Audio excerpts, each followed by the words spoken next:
Side. 92.3 Nigeria Info. Let's talk. Let's talk.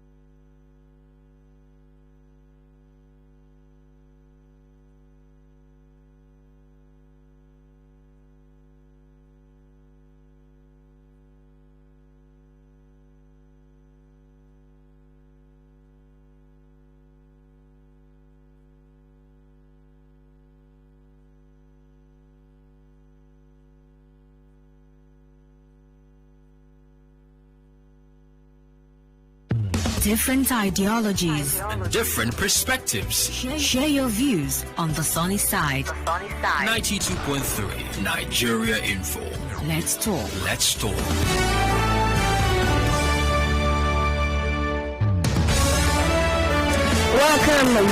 Welcome back to the sunny side. Now, before we get into our conversation for this hour, I did just mention before the break that I'm going to be giving out 5,000 naira at the 2 p.m. hour.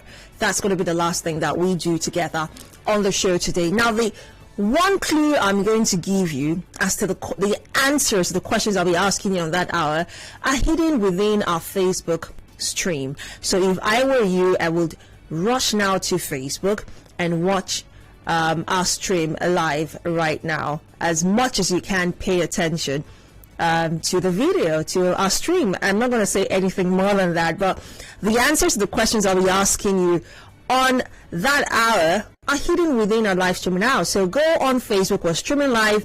You can as well join the conversation if you'd like and watch the stream to the end of the conversation.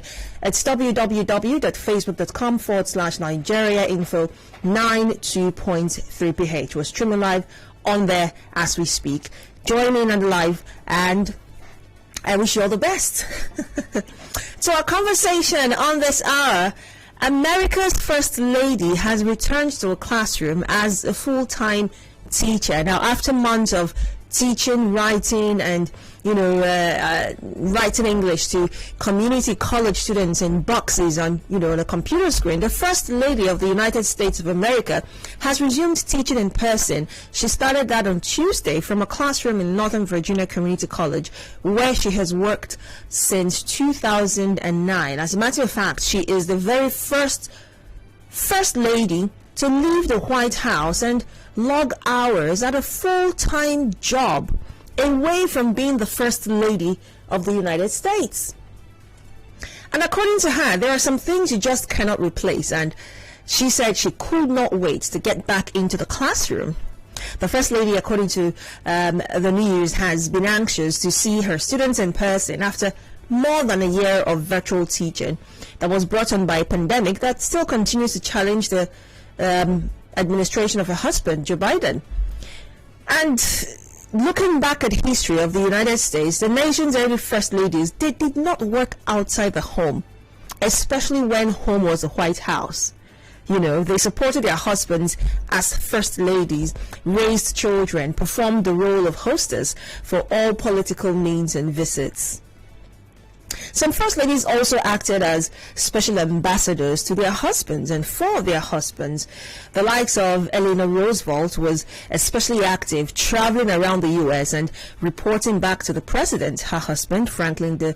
Roosevelt at the time, whose activities were limited by polio, remember.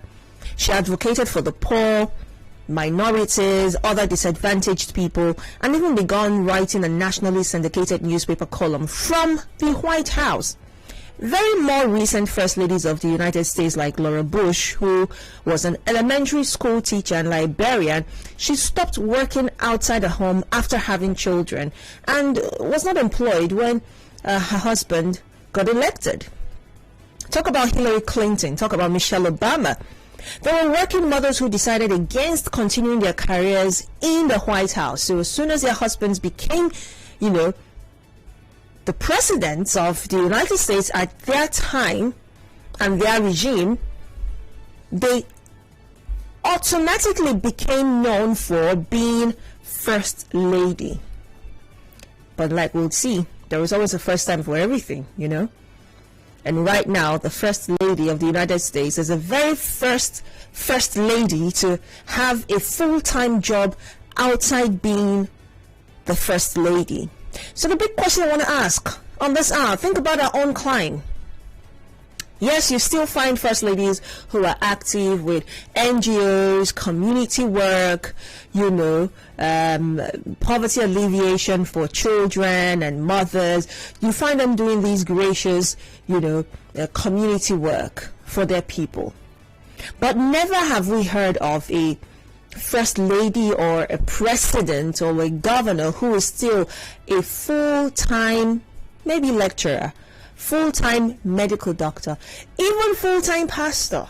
We've had pastors campaign and win elections at different levels, and automatically, because of how demanding the job might be in that office, I assume, they quit preaching on the pulpit. So the big question I want to ask on this hour is, do you think that public office holders in Nigeria should remain active in their previous careers before appointment? So if we had a medical doctor, for instance, who is running for the post of a minister or a senator, should we still have such a medical doctor attend to patients in his hospital or with a federal hospital, as it were? If we have architects, engineers, you know, nurses, teachers, wards, guardians, whatever. Think about whatever job it might be. Broadcasters, for instance.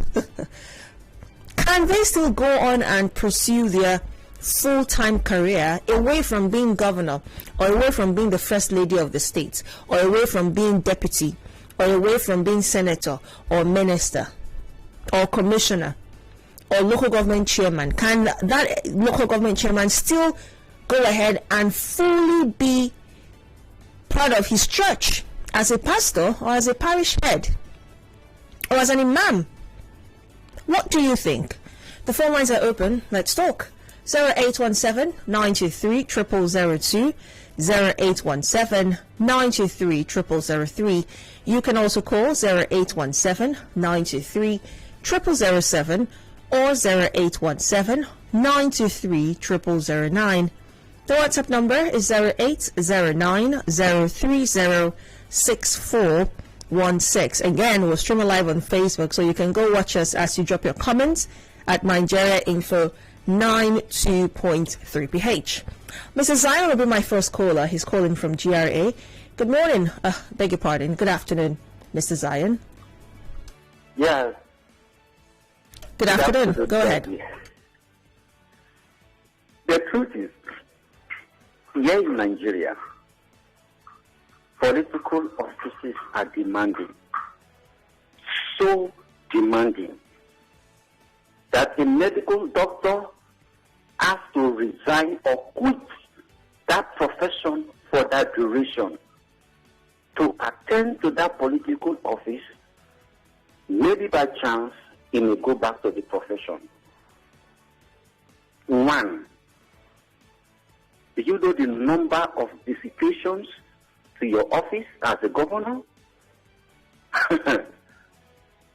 Governor Wiki is not easy with him. Especially here that we are still on the where a lot of matters need to be attended to. That country that guy is still working and is still the whatever is because things have been done and prepared already. It's like a platter of gold. It's already dining and everything is set up. As we are talking, and there are communities that have called the governor of Rivers State, that flood is approaching. They don't have transformer. They don't have schools. No hospitals. As we are talking, go to his office, you will see chiefs and kings sitting, waiting for him at the reception. There are delegates from different clans, different regions, waiting for you. What chance will you have to attend to your profession? Do you also know there are delegates of that country or neighboring states or even companies that want to come and invest in your state, and you are booking an appointment with them, what time will you go to the studio and do your broadcast, then go back to the office again and work as an elected political leader? Our region, what is happening to us is different. Okay. Mr. Zion.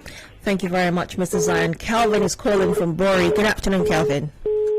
Oh dear, I lost Calvin's call. Dennis from the airport. Good afternoon. Hello, Gary. Good afternoon. Good afternoon, Dennis. How are you? I'm fine, thank you. I think this thing depends, one, on level of knowledge of administration, then two, political stability. Abroad, you see people are knowledgeable in that you enter political office today. You don't need to answer phone calls and all that. You don't need to attend to this or that. There are specific instructions on delegation. And once you do it, your office is as easy as drinking a cup of tea. That is on one side.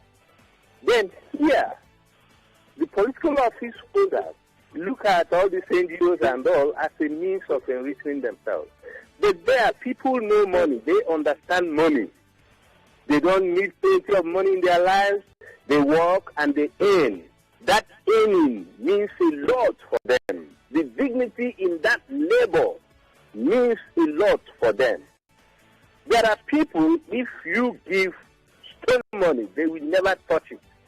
Dennis will now work with the Federal Ministry of Finance, and people will bring hamper and I will turn them back. And I will do it till tomorrow. That is elevation of character. That is dignity in the human person.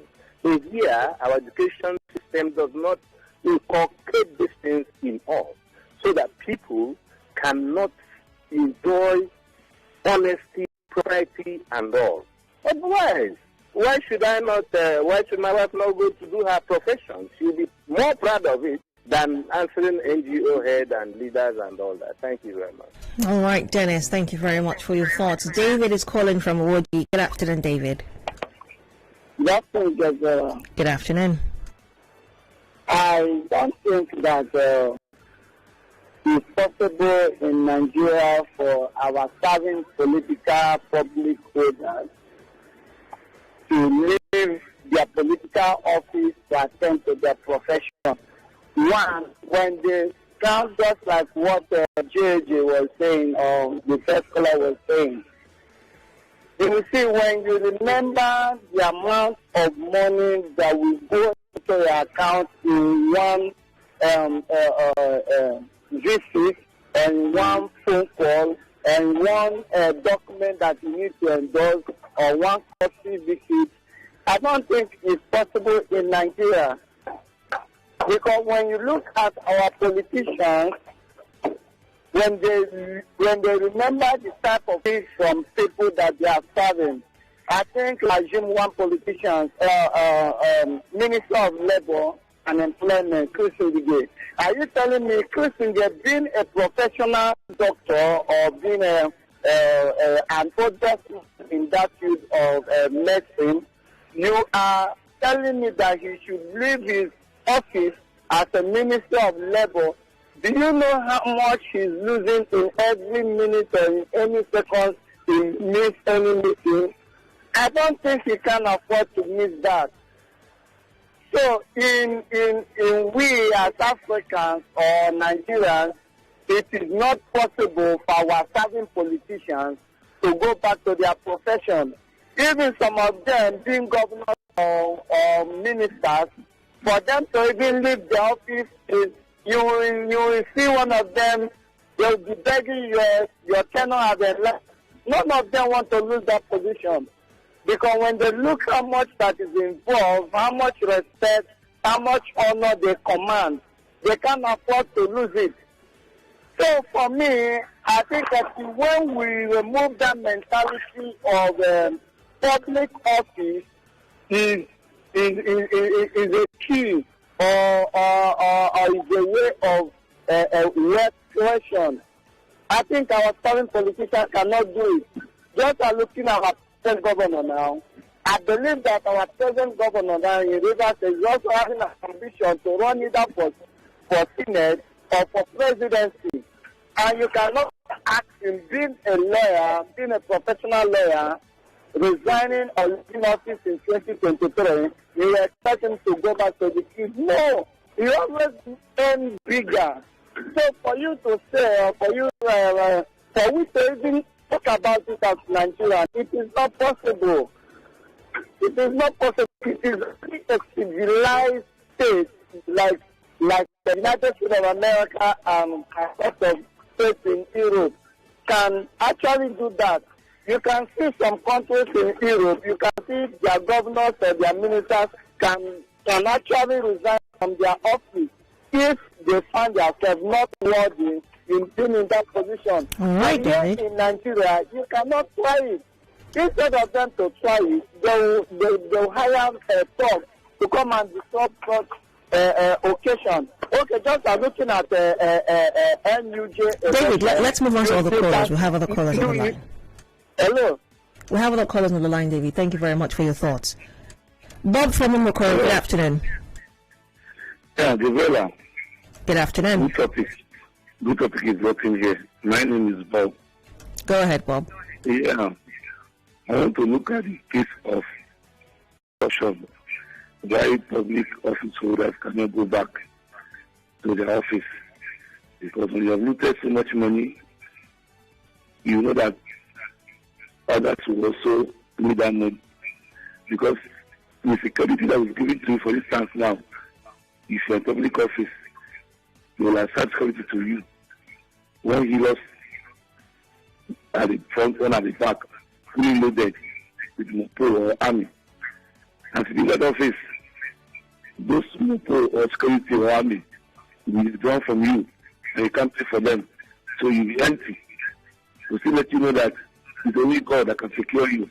At that time, maybe the money you have packed. And now, you know what will happen. The money you have packed for yourself will protect you to enjoy the money. Because we go into office not to serve. And the Lord Jesus Christ told us that to be great is to serve. That's why you worship disciples' feet. But here, leaders enter as Lord, as emperors. They enter that position so that they can put their authority on men. They don't sell anything they do for service. They can do anything for money. So that's why when you leave the office, you are afraid that people will come after you because you didn't do well. But like I want to tell you, a man called former governor of this state, he has his own cutting 704. He can still go to food market and buy food, no security, beef, no security. He let that office clean. He let the legacy because he didn't go there to make money. He can see where his short, singlet, and drive 504 around Port Harcourt before now. So it's for you to lay a good legacy. But you can also know that where you are now is not forever. All right, thank you very much, Bob, for your thoughts. Kelvin from Bury. Oh dear, I wonder what happens to your line, Kelvin, when you call. OG is calling from Umudumaya. Good afternoon, OG. Yeah, good afternoon, Gabby. Good afternoon.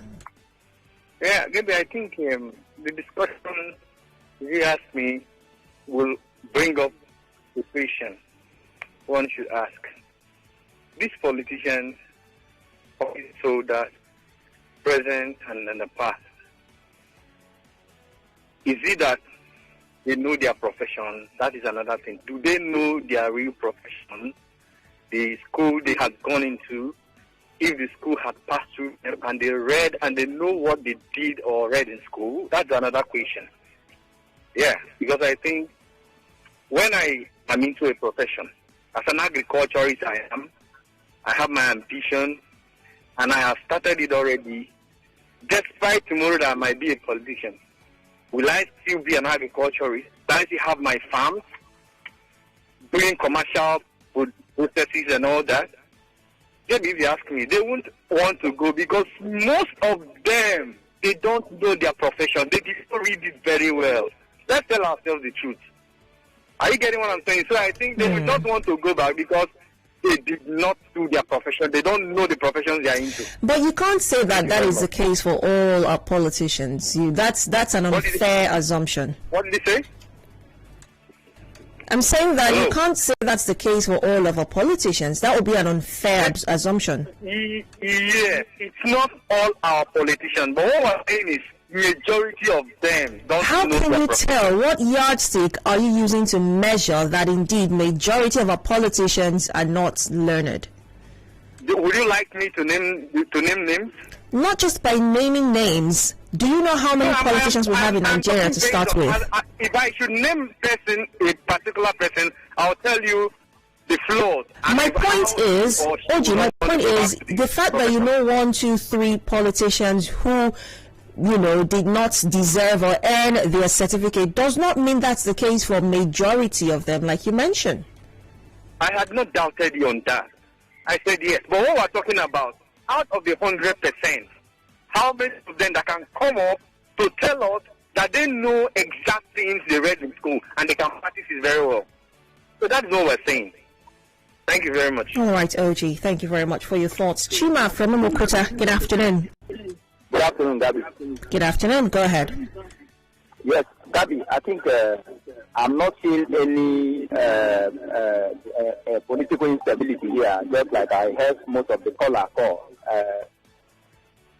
It's not that. Now, the reason is most of the politicians, they don't see this job as a public servant. First of all, you must have the mindset that you are serving the public. Then when you have the mindset of serving the public, then you will not do anything, do or die, for you to be able to attain such office. So therefore, when you occupy the office, you will have time for every other thing. You understand? Now, if somebody tell me instability, we have people who are in political position. At the end of the day, some of them, maybe they got the first degree, they will be there up to PhD. So how do they get it? If it was because of political instability, were they not going to the school, or are they just in the office and having their lectures and all that? So the problem there is, see the office as a public home. You will not be able to exhibit greediness. The problem again is greediness. So they see it as their own, not minding what concerns the people. Because if you take it as you being a public servant, then you will have time, enough time. There is no instability at all. What are they doing? You understand? What are they doing? How many days does the National Assembly sit? They will adjourn. Then coming to the office of the governor. What do they do? Is it not true when we have what have been running trials and error kind of system of government over the year? So that is it. See the office as a public office, not their own office first. That is the reason. Thank you. All right, Chima, thank you very much. We'll speak to Abel and get to comments on Facebook and on WhatsApp. Good afternoon, Abel. Yes, good afternoon. How are you? Very well, Abel. Go ahead. Okay. To me, I think that such thing can never work here in Nigeria. You know why? Because the politicians here are clothed with pride, and they lack political ideology. Now, to me, what is political ideology? Political ideology to me means having an understanding of social mathematics that provides solution to societal problems. That is why you see our politicians here in Nigeria, they do not know how to solve societal problems. All they know how to do is amass wealth to themselves. Our politicians say they are bullies, they are hectors, they are oppressors. They love, in fact, they are bigger than the law, and that is why the law cannot get hold of them. They can even kill somebody, and the law will see it, and the law cannot even say anything. You know, the law is blind. But, yes. Is the law really blind, Abel? Yes, the law is blind. That is why if you don't interpret it, you understand in the right way, it will not be effective. All right, Abel. Well, let's move on to other comments on socials. Thank you very much for your thoughts. I mean, it saddens my heart that each time we have conversations that, you know, stem around, you know, government, politicians, leaders at whatever level, our distrust, you know, the level and the depth of our distrust is brought to the fore. And, you know, it's not just a reminder of the challenges we have in that regard, but it's also painful to see that this is where we are as a nation, being, you know, one of the largest, if not, yes, I do say so, you know, I mean, the largest economy in Africa, and a very huge potential for the world. You know, it's really sad, but we have very limited time. So let's take some comments on Facebook and on WhatsApp. On Facebook, Promise says, I thought you were talking about the America's First Lady. Only few can do it here in Nigeria. Yes, America's First Lady is now a full-time teacher in a college. We should see as normal our office holders, be you the First Lady, be you the President, the Governor, the Deputy, Commissioner, Senator, whatever, you know, office that you occupy, also remain active in your previous career before you got into office. Says, moving on now, Chituru Destin says, judging by the level of wealth and influence amassed while in office, just a select few individuals will do that here in Nigeria, just like the likes of the former education minister. Promise again says, that is very good of her, a very good reputation of teachers in the world, to be serious in your profession, no matter what. All right, thank you very much. Belema Eli says, in Nigeria, they will carry all the mopole to the school. And what happens to the children? For added security, I assume. Wanodi Ibuchi says, good afternoon, Gabriella. The thing is just that if they can be active like others in some other countries, it will be good, but some of them cannot go back to active service because the position they occupy is more demanding and they need to pay more attention to their position, and that's why they do not have the time to go back to their profession. Now, what could be more demanding than being the First Lady of a country like the United States? Would you say it's more demanding to be a senator in Nigeria than it is to be the First Lady of the United States with an economy as solid as theirs? Or would you say it's more demanding to be a governor or a deputy or the First Lady of your state, or to be a local government chairman's wife or a local government chairman himself or a minister than the First Lady of a solid nation like America? So, you know, for those callers who called in and mentioned, oh, they're too busy, they don't have the time, I don't think that's a strong argument, because again, if the First Lady of the US can do it, then you have all the time. Undukwe Douglas says, passion for service. Udwak Akman says, at her age, what does she want to teach? You see, these are the issues. These are the issues. King Godspar says, that's good, having zeal for her profession. It will make other teachers there to be serious. I remember during my diploma days in school, the rector used to come and lecture us continually with his course, making other lecturers serious. Let's head on out to WhatsApp. On WhatsApp, this says, hello Gabby, in a way, this will depend on the passion the individual has for their discipline before ever getting engaged in political service. Hence, if the system permits, some might opt to continue their line of duty while still serving in political capacity, whereas others might decide to focus on the politics alone. I agree. Ernest from Woji says, our region is different according to some of your callers.